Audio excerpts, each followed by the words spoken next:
in our walk, we just really began to realize how deeply linked it is. There's a lot of veiled deception of mental health language that really is just a setup for pipeline to the prison. So it was really for us a real unpacking of all of the language of deception that we are given that keeps us from seeing the real picture. So, well, I've heard stories of kids that might be a little bit violent or whatever the case is, or people that end up in jail oftentimes end up on serious psychotropic medication. And they are, because the jails, I don't know if they're purposely equipped to do this, but they put these young adults in isolation, and the International Human Rights declarations say that these isolation cells would make a sane man go crazy. And I just talked to a mother on the East Coast. Her son went into jail with a colostomy bag, also had struggles with mental illness. And he went, they put him in isolation, and she was calling every day saying, you know, is my son okay? Is he eating? And the psychologist would always say yes, and she said, have you seen him? Have you seen him? And so she was really kind of up the ante, saying, my son has this illness, this disability, and if anything happens to him. So finally the psychologist went to check, and he called her and told her to meet him at the hospital.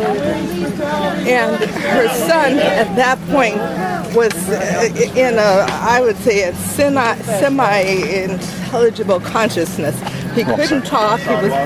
He was basically just mumbling and babbling. He wasn't totally present at all. He was dehydrated. He was malnourished. And he wasn't coherent? No, coherent, that's the word. He was not coherent. And when a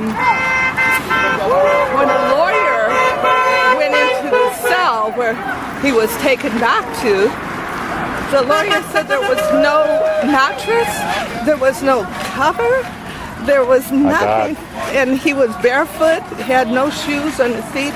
He was just locked inside this cement hellhole, you know. And so for a sane person, that, like they say, could cause someone insane. These systems are driving our children into an insanity that is going to be very, very difficult for them to recover, and they usually end up from these places into the hospital where they're drugged more, and oftentimes now they end up in prison where, the mom that was walking with us today, her son was taken from the mental hospital into the prison by what we believe was a setup because he didn't have insurance. And he was put in isolation for a year because he did not want to take his medication. He took it, but he wouldn't agree to it, that he took it. And so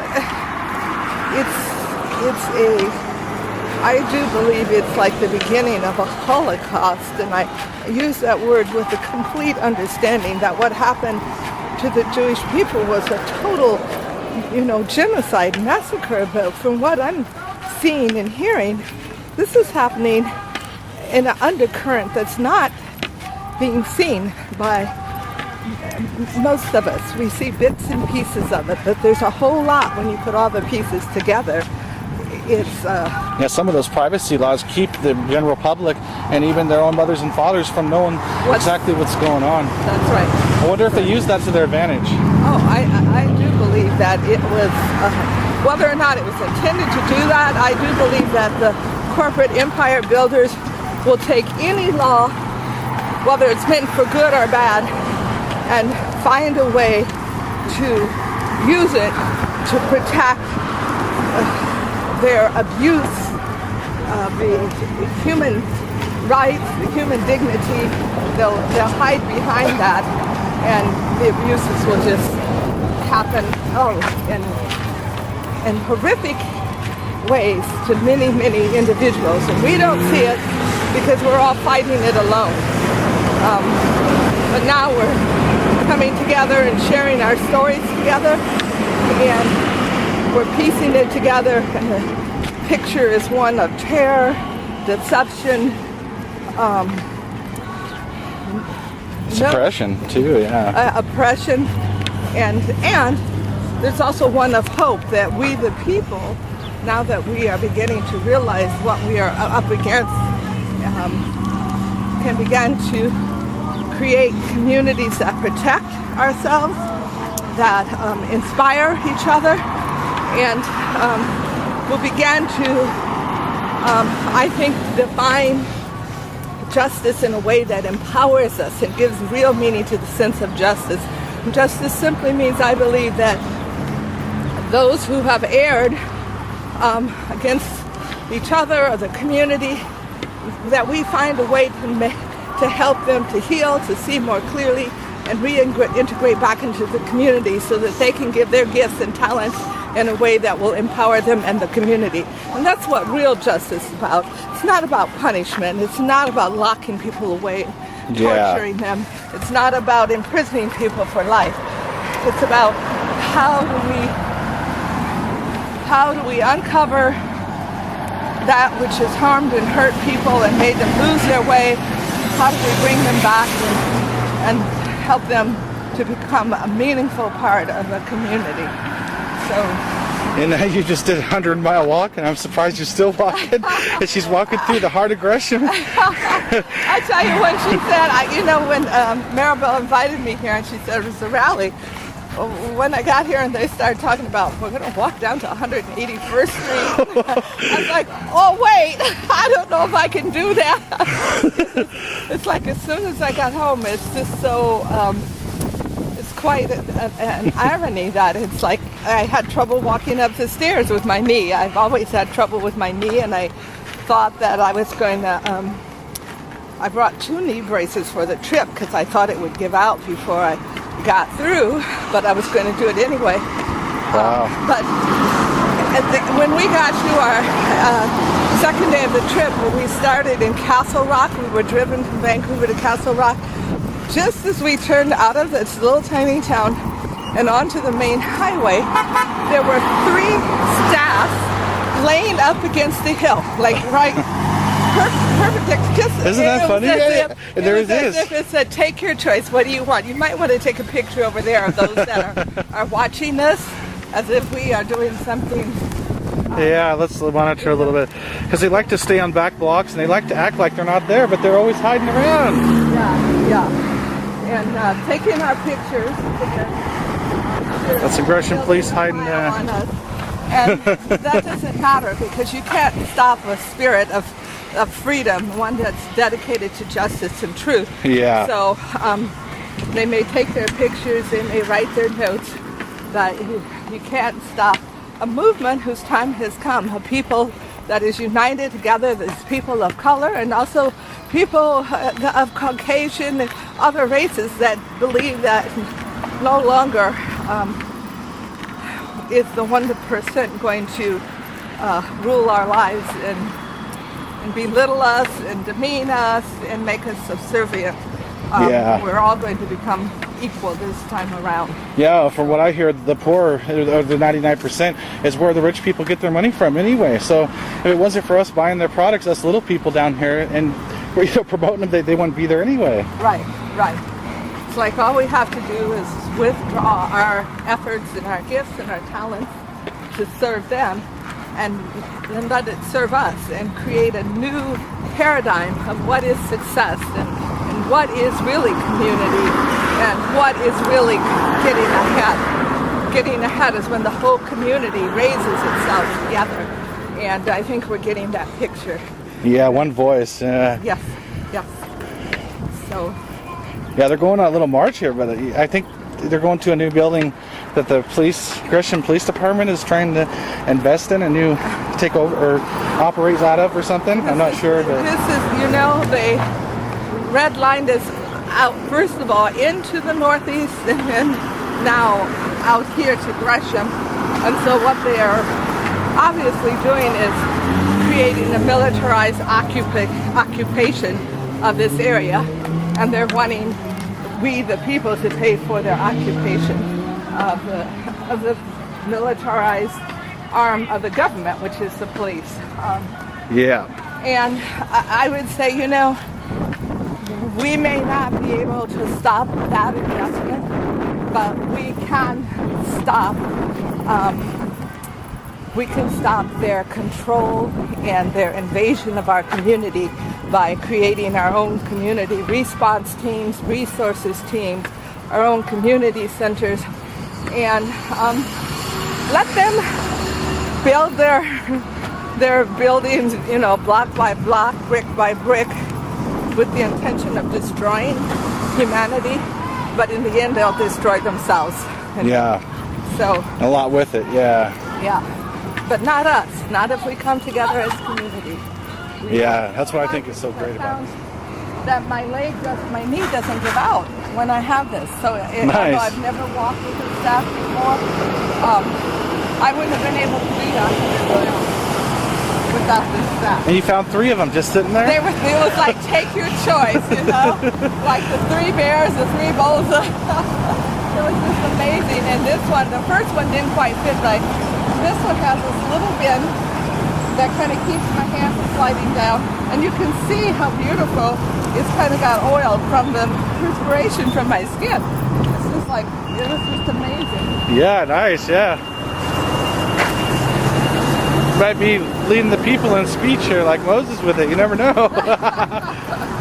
We thought about that when we were talking about walking around Western State. Like, there were a couple of places where the Google map was way off. Like, we were supposed to be within 10 miles, and the woman where we were going to came to find us because she didn't see us on the road that we should have been on. It was almost 6 o'clock or something. And so she just took us to her place because it was 18 miles away still. And so we said, well, okay, any miles that we don't actually walk, you know, to get to 100, we would just walk around Western State over and over again. Oh, so it wasn't quite 100, but well, actually, you made it we though. got lost. So, yeah, it was over 100 because there were times when another place we were supposed to find a church where this woman at a gas station, we had told her our story and said we were looking for a place to stay, and she said down, not very far beyond the Napa station, just beyond the Napa station is a church. And this was already about 8 o'clock at night, you know, it was already dusk. Boy, people that don't walk don't know what not very far means. Yeah, like me, I know. I need the exercise too, but when I do stuff like this, I just feel it. It's a good way to lose weight, maybe. We walked and we looked, and it was like 9 o'clock, hour later, 9:30. We're still walking. It's getting cool. It's dark. Did you guys ever camp or? No, we never did camp. We were either found this like this bed and breakfast that offered us to stay there. It was amazing. And then a woman offered to open her doors, and then 2 hotels comped us. Nice. Yeah. That's and then very we good. did pay for three nights in a hotel. Our packs were heavy enough with food and clothing, and although we didn't have a lot of clothing, but they were heavy for a 61-year-old woman and a 42-year-old Waldorf teacher. So we made the choice not to carry backpacks, not to carry sleeping bags and tents, and just to kind of trust, have faith that we would have places to sleep. And we did. It worked out well. Yeah, sounds like it. Yeah, I'm interested to see your video. That's why I said I'll be willing to edit it too. But yeah, I hope it works for you and you can do it. Sorry. But yeah. Thank you. Yeah, I guess we're maybe getting caught up a little bit. I wonder if they're gonna. They said they were Each going. morning, except for one morning, I felt pretty good. There was one morning I woke up with a sore back, but for the most part, we were just, especially one day we did 23 miles all the way up into Tumwater and up to 11 o'clock at night. We had a hotel stay free, so we knew we had to get there. And my feet, my back, and my legs, everything ached by the time we finished that 23 miles. Wow. But we made it. Yeah, well, there's no way to do it steadfast. You know, of course, 100 miles, you got to have some kind of rest. Yeah. I think it's going to bring some good awareness. We got to get. I think you wanted to do a compilation little video. Maybe we should get that out. Yeah, that would be wonderful. And we have the meeting. First of all, we have people that would drive by, and we had the big signs on our back that said, and so we walk that count. So we would have people drive by, or like one case we were walking past the restaurant. Like 10 minutes later, this car drives in front of us and pulls in and stops. And says, we looked up your blog and we so believe in your cause, and gave us $20. And, that's great. So by the end of our walk, with people who were just looking at what we did, passing us and then stopping, we had collected over $100, or it was almost exactly $100. Nice, just along the way. Yeah, just along the way. So, every little bit helps. I know you're trying to raise money for the organization too. Yeah, well, it's more for creating community spaces, places, and neighborhoods where the heart can heal. So the first thing is raising money so that we can train a group of 25 people to become paralegals. Nice. So that they can rescue our young adults and adults that have been illegally and unjustly trapped into the criminal justice system. And also some of those will be trained in mentorship. And I'm working with Occupy Northeast, where they are training people, having teams of 4 go out for community defense to prevent the ensnaring and trapping and harassment that happens along Killingsworth. And it happens frequently in that area, yeah. 200 arrests a month is the average. So we know that's nothing but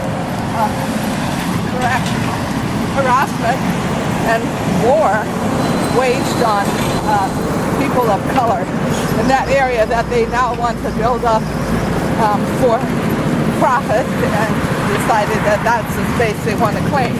So in their plan, they are cleaning it up, sweeping us away. But they can't sweep away our power to unite and create that which is great. Definitely, yeah. They can't suppress the power of the people. That's in the Constitution. That's right, and it's in the soul of the people. Yeah. You know, that's the most important thing. It's in the souls of the people to unite when they're being threatened. And they want to think that we're divided amongst ourselves, but when they realize we all get together regardless of demographics, backgrounds, race, color, whatever, and we all are for a common cause, I think that kind of scares them a little bit, you know? Because it's happening all over, these big Occupy movements and things. It is. We're all coming together. All races, colors, ethnicities, understanding that it's not each other that is the cause of the